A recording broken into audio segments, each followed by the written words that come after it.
But did you see the direwolf? Yeah, I saw the direwolf thing, and I thought it was neat. And then a friend of mine, like immediately, like I texted our group chat, a bunch of friends of mine, and I was like, "Oh, this direwolf thing's pretty neat." And I had done no research at all, and he immediately was like, "Actually, it's not a direwolf; it's a regular gray wolf, and they tweaked like these 4 genes." And I'm like, "Can you give me half an hour to have fun with it before you come in?" Like, and then they gestated it inside of a dog. So there's a lot of science that went on there.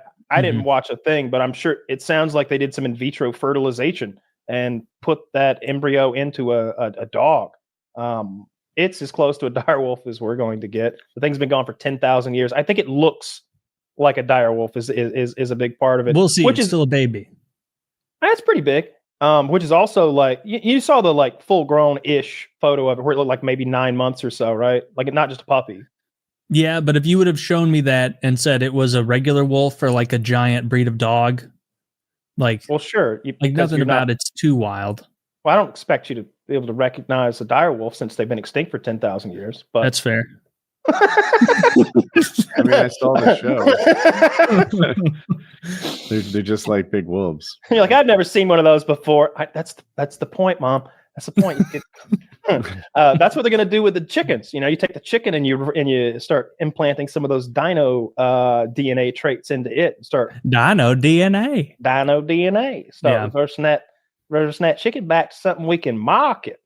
Man, before we know it, it's going to be spitting venom in Newman's face. So the Japanese make these square watermelons. You know, they grow them inside of a square container to make them like that. They're very expensive, like 10 times what a fucking watermelon costs. And I wonder if you could do the same thing with dino chicken. You ever eat dino nuggets that come in the little, this frozen fake dinosaur-shaped chicken nuggets? Yeah. Now imagine that they're actual dino nuggets, right? We make the chickens look like little velociraptors. Like but then how would we get it in the because I don't want to burst your bubble, but the way they get those shapes in the nuggets is it's like emulsified paste. So it's not actually No, that's not true. No, they cut those dinosaur shaped chunks of meat straight. That's how it grows. That's a small chicken. You didn't know that, Taylor? This is kind of like a tooth fairy thing. You're right, Kyle. Yeah. Last week you said Santa was real. I know. Those are fake dino nuggets. We could make real dino nuggets if we don't pop do his the same balloon, thing Taylor. we did to that direwolf with chicken. No, I wouldn't want that. I've actually, I would eat some dino nuggets. I haven't had dino nugs in forever. That's a very blast from the past kids thing. I don't like. And I liked them when I was like 7, but I can't imagine. Like, because I still see them, like, if I'm like walking past the frozen section right there in the chicken, it'll be like some shaped chicken clearly meant for kids. They're tasteless. All you get is the breading. I wouldn't eat those on purpose. If you're hungry, whatever. But like the idea of that emulsified chicken, that pink goo, if you've ever seen how it's made of a chicken nugget, you won't eat chicken nuggets as much anymore. Yeah, right. I want to say Wendy's nuggets are actual chicken nuggets. Like it's still stringy chicken meat in there. I think so, maybe. I think so. I know KFC's are. And when Taco Bell did nuggets for like 2 weeks a few months back, and those were actually good. I was shocked. Those were real white meat. But those are emulsified. Chick-fil-A? Oh, yeah, it's 100% white meat. Oh, yeah. Yeah, those are definitely white meat because they have that stringy texture you mentioned. Yeah, absolutely. Yeah, Chick-fil-A's pretty good. They have a whole cool recipe. Their chicken's delicious. It tastes sweet. I remember the first time I had Chick-fil-A, it was at the mall when I was a kid. It was a brand new thing. Like it started here in Georgia. So it had to be like 1995. Whatever year Alien 3 came out. Oh. That's so unhelpful. Alien 3, that's your favorite one, Taylor.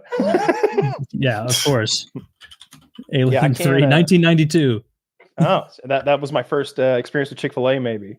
That does seem early, though. But I didn't know Chick-fil-A was around in the early 90s. They were in that mall, for sure. I want to say I discovered them in the early 2000s, for me.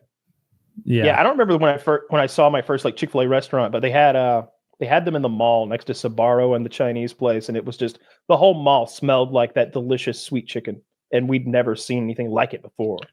I was thinking that should be done as a siege. They were giving it out for there was like a lady with like a huge tray of free samples. She's like, "This is Chick-fil-A," and everybody's like, "Oh my god!" It was I can't overstate how big of a deal it was. People were having a mental breakdown.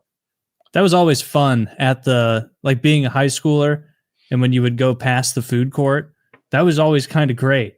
Like taking a little lap and being like, fucking Charlie's, California chicken sandwich. I'll have a bite of that. Sarku, Japan, little chicken teriyaki. Oriental Express, little orange chicken. Sbarro, little square.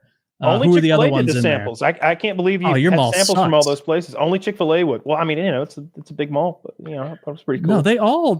No, I'm just saying you got hosed because everywhere had like a person standing out front. And they were like jockeying to get your attention. Sure, that wasn't some sort of food aid for poor Missourians. Because I've been to Hartwell. There's not a lot of malls. There's not a mall in Hartwell. There's a mall in Anderson, South Carolina, and there's a mall in Athens, Georgia, and there's a mall in Beaufort, Georgia, which I would usually go to. Is Athens 90 minutes from where you grew? 45. Oh, my idea is wrong then. Okay.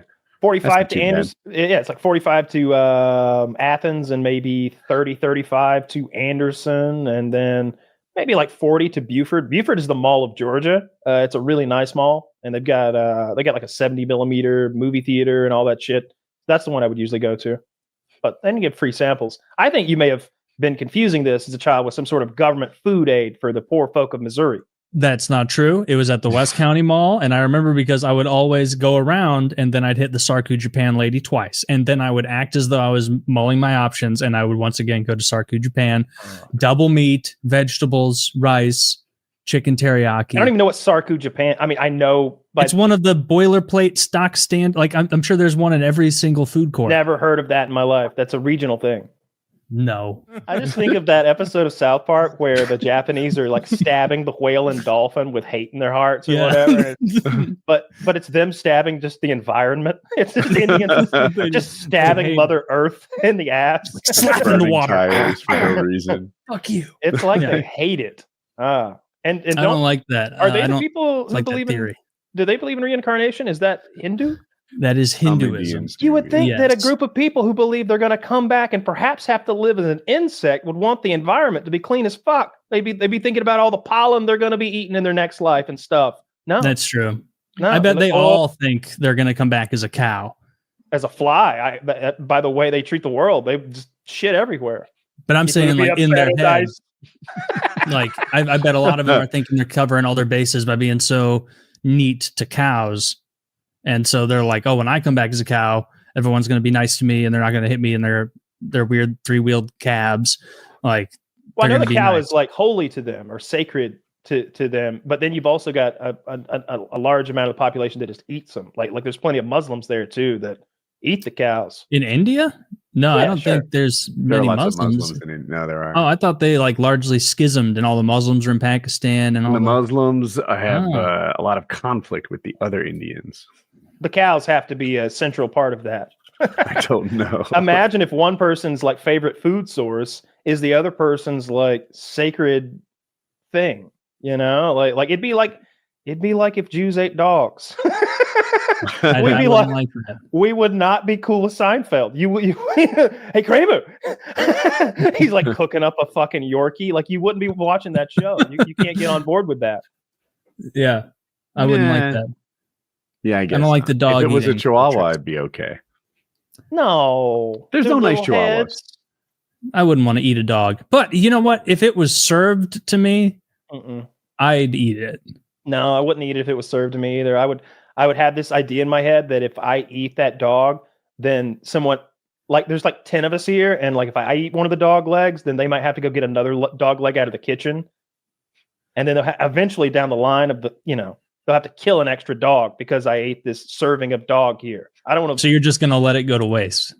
Yeah. That's because then I influence the market positively as far as the dog's concerned. The restaurant owner sees, oh, dog's not selling so well anymore. I better not buy as much dog next week. And then the people who are making the dog meat are like, ah, shit, dog meat's not selling as well. Don't kill that one. Save him for next week. And on down the line, I save a dog that way by not eating the dog. That's fair. But if it's already dead, and it's like a Korean restaurant, I trust that like of the dog cookers, the Koreans know what the fuck they're doing. They make great food, and so like I'd give it I'd take a little bite, see what's Dude, up. you gotta wonder, right? Like I'd eat people first.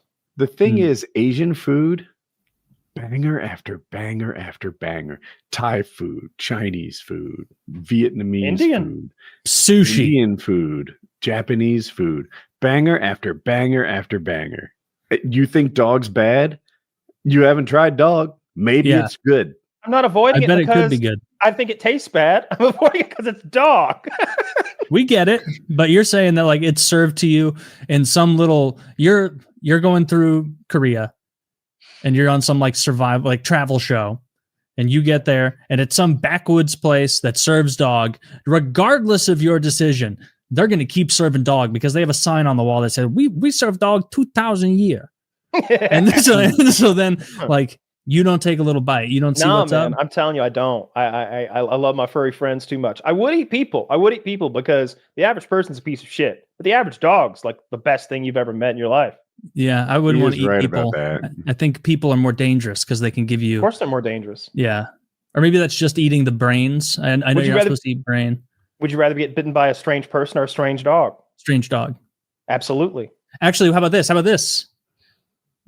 These are bad dogs.